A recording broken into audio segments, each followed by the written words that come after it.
Hey there, everybody. I'm glad you could join us again on this week's reading of the Action Bible. This week, we're going to go over a few stories that cover parts that range from Genesis chapter 13 and then ends in chapter 19. And so we're just going to get going today.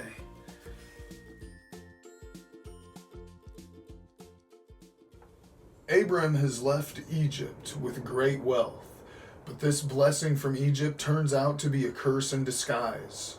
Is there a problem? Now that the tribe has tasted wealth, their old nomad ways don't seem so great. Your nephew Lot is claiming that his family should get the first choice of the riches from Egypt. In spite of this, Abram and Lot both prosper, and their flocks increase. But soon the quarreling spreads to their workers. Take ground for Lot's sheep. No, Abram is chief. His flocks come first. When Abram hears of the quarrels, he knows he must do something. This time, Surrey, I'll handle this the way I think God would want me to. I'm afraid that we must let Lot go his own way. If you are trusting the Lord, then your plan cannot fail.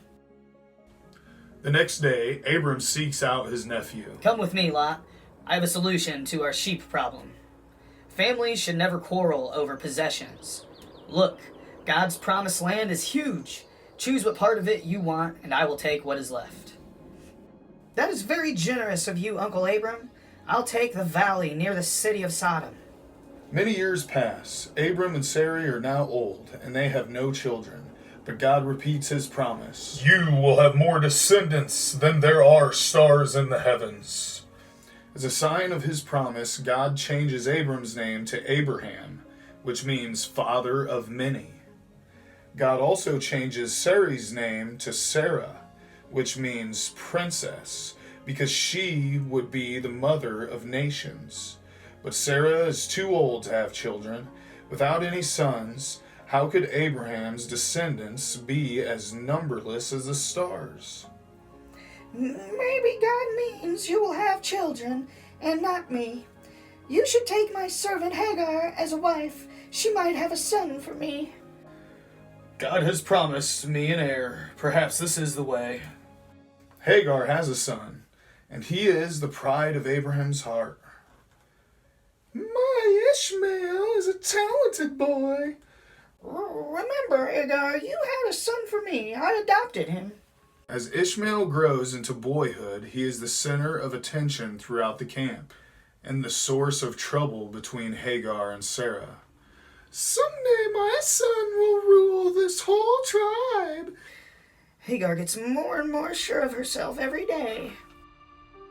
Abraham worries about the trouble in his camp. One day, while he is resting and thinking about Ishmael, Hagar, and Sarah, he looks up. 3 strangers approach Abraham's camp.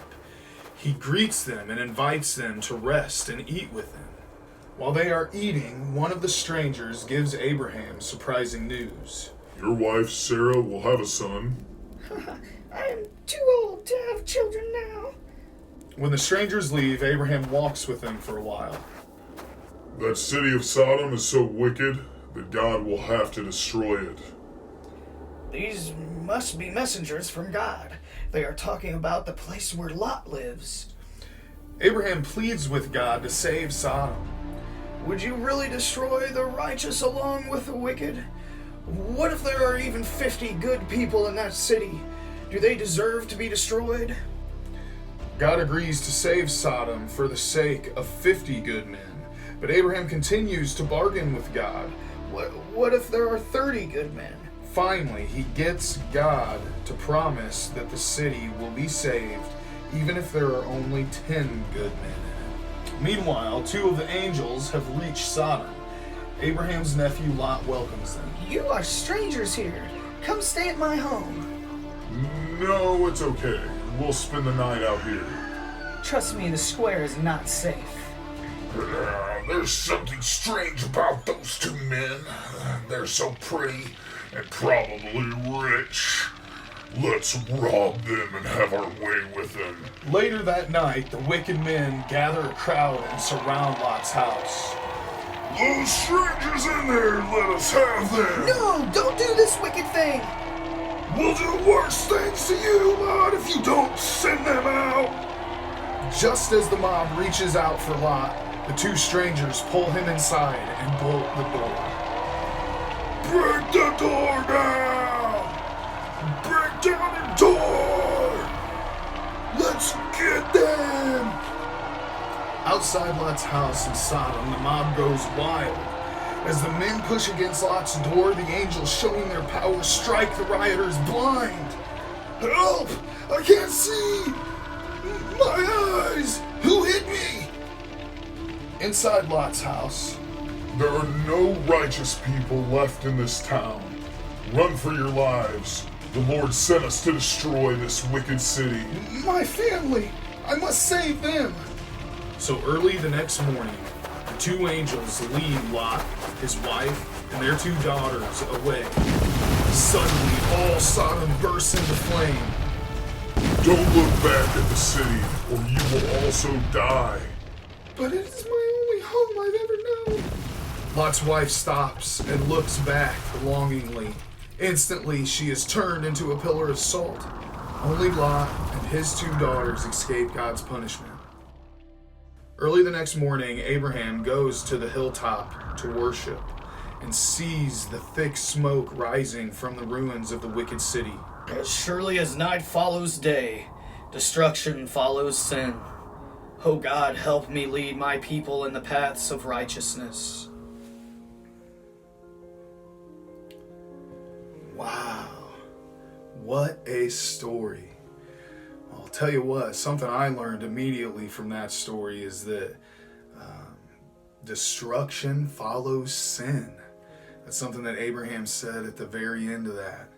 And that sure did seem that way to the city of Sodom, how nasty they were, and even to a lot of Lot's family. And his wife looked back, it said, longingly at the city, which kind of is a symbol, I think, for looking back at sin that you did once, that you know is wrong, but you still want to do it, and that's bad. It will lead to destruction.